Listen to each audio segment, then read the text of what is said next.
Hey everybody, Ketwolski here, checking in with another one of our hashtag Star Trek discussions / what if videos. Today we're going to be doing a part 2 to my what if the United Federation of Planets was never founded. You guys may remember I did this first part maybe about a month, maybe almost 2 months ago, and I haven't really been able to return to it because I've been fiddling around with a lot of other projects. But I did want to go ahead and get my second part out and then round this whole thing off with a third installment later on during maybe potentially the end of the month. Before we get into this next video, I do want to go ahead and say I'm trying to look a little bit more fancy for you guys and gals. I've got my button down and my old man sweater. I've even got a beautiful watch here that was gifted to me by the future Mrs. Ketwolski.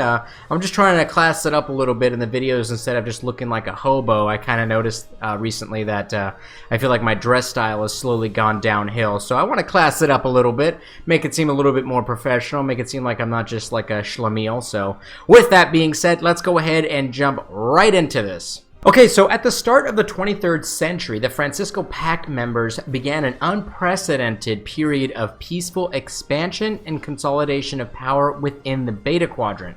But they still conducted Cold War-type operations against the Romulan Star Empire to include espionage, sabotage, and small isolated engagements. Because Starfleet, and more specifically the humans of Earth, felt like they were responsible for the current strength and peace inside of the Beta Quadrant, most Earthlings carried themselves with a sort of sense of superiority other races. And, unlike the approach taken by the United Federation of Planets, the Earth of this timeline was more direct with their requirements for joining in on the defense treaty. A species had to quote-unquote buy into the membership, either through raw materials, personnel, production, or technology. Additionally, each race was placed into a job that would most likely benefit the Earth's / Francisco Pact position in the quadrant. For instance, Vulcans were primarily regulated as science officers, while Klingons were almost exclusively ground combat warriors only. Other species were drafted into engineering, administration, or spaceflight duties, and this forced career path did start to upset certain Francisco Pact members. However, due to Earth's demanding requirements, there weren't too many equipment or supplies left over to start a violent revolution. And most members felt that being a part of the defense treaty ensured their protection from any outside threats, so the desire to remain was somewhat sedated by that fact. As the Francisco Pact expanded, so too did Earth's technological advances. Utilizing the skills and equipment from various races and species, Starfleet began production on their new Phoenix-class battleship. Designed for both heavy combat and deep space exploration, this new warship was the pinnacle of technology throughout the quadrant. That is until they made first contact with the Cardassian Union. After spending most of the century consolidating its power, the Francisco Pact, led by Starfleet, began exploring the Alpha Quadrant. It wasn't long before words and reports of this formidable power in that quadrant began to reach the ears of the Charter's Council members, and a formal dialogue was opened with the now identified Cardassian Union. Because Earth had spent so much time in the Beta Quadrant, the Cardassians had conquered almost the entire Alpha Quadrant. Races like the Ferengi, Breen, and Bajorans were almost entirely subjugated. When offered an opportunity to join in the Francisco Pact, the Cardassians flatly refused the offer and closed all borders to any outsiders. However, due to the proximity of core Francisco worlds such as Tellar and Denobula, it wasn't long before the first battle between the Beta and Alpha Quadrant powers took place. A fleet of Phoenix-class warships was dispatched from Earth after a distress call was put out from a Denobulan colony in the Mizar sector.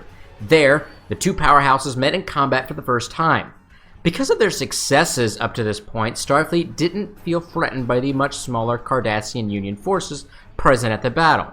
But these ships were outgunned and unmatched in every way against the Tirak-class Cardassian warship.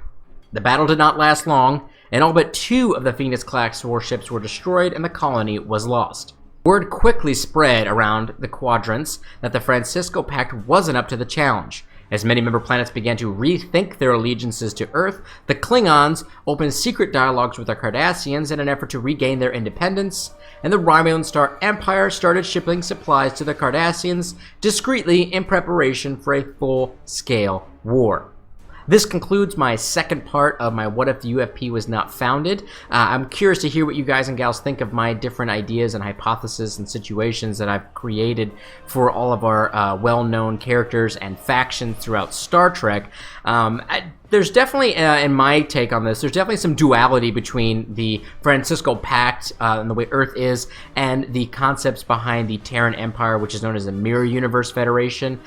So it's leaning more towards that and less Federation-y, but I was trying to strike a middle ground between Federation-y type, bringing in everybody and kind of doing what's great or good for everyone, while also being a little bit cocky and kind of condescending to other races, because Earth would have this air of superiority. Look at us, we have all the technology, we're the ones that created this peace, we're the ones that will protect you. And now that they're faced with a potential force that could overthrow them, they're going to start to see some cracks within their quote-unquote Francisco Pact slash Earth Empire that's taken over the majority of the Beta Quadrant.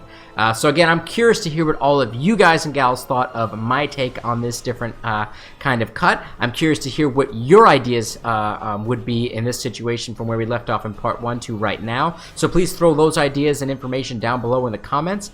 I appreciate all of you watching this video. If you enjoyed it, please lower a like and a subscribe up on YouTube. Follow me on Twitter at RealKetwolski, and follow me on Facebook at facebook.com/RealKetwolski. And I will see all of you guys and gals next time. Live long and prosper, my Trekkies!